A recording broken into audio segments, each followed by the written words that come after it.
is a nightmare. Man, that's the way it seems.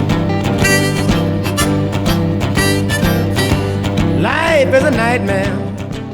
Welcome to Today in Horrible History, your daily moment of historical misfortune. For February 9th, 2022, we're headed back to February 9th, 1959.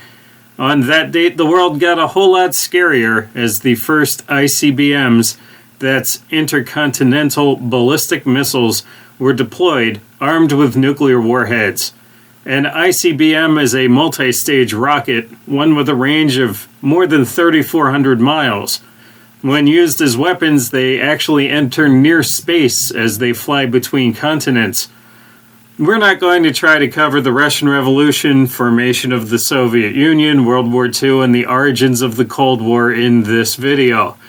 Just know that in the 1950s, there were two military superpowers facing off, the United States and the Soviet Union. Both deployed or had the capability to deploy enough nuclear firepower using bombers and medium-range missiles, many aimed from one half of Europe at the other half, to effectively end civilization with heat, blast, radiation, and an atmospheric effect dubbed nuclear winter. That's a bad enough situation already, but on this date in 1959, after multiple years of development, the USSR activated the R-7 Semyorka, the first nuclear ICBM, a missile based in the USSR which could reach the United States from there. At least that's what we call it. It doesn't make much sense to say R-7 Semyorka, as the word Semyorka is Russian for seventh or the seventh one.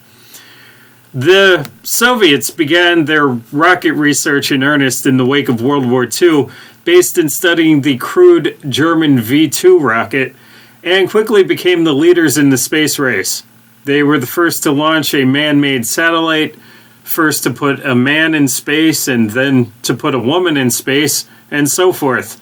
That's about the only positive from the race, to make big enough rockets to be able to kill each other from a different continent. You can also aim them up and do something constructive with them.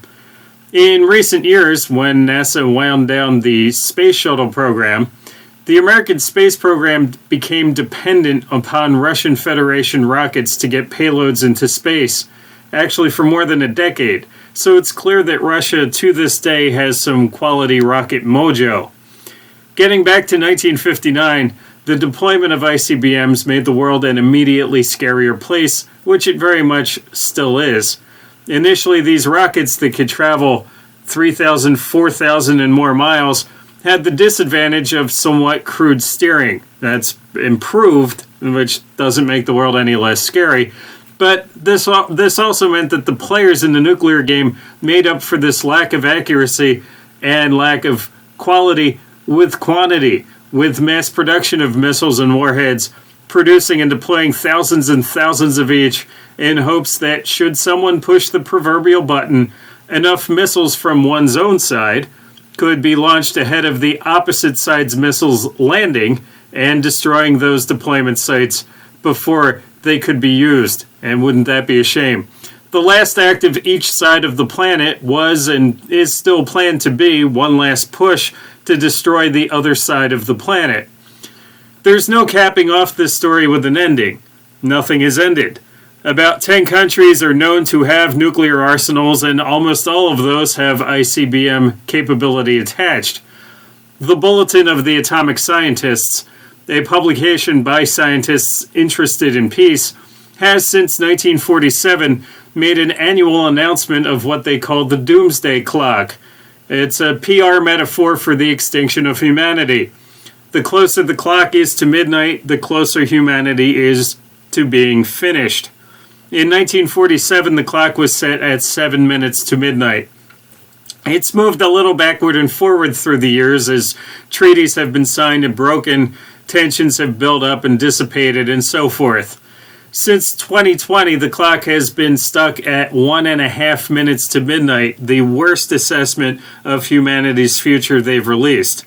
This is owing to failures in missile treaties of recent years, global tensions, and perhaps worst of all, the suggestion that a nuclear war that kills us all is most likely to be triggered by accident, by a misreading of a different country's actions or intentions.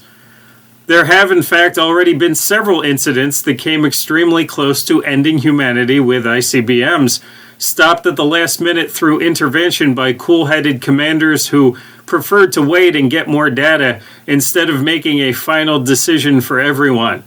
And we will review some of those as they roll around on the calendar here at Today in Horrible History.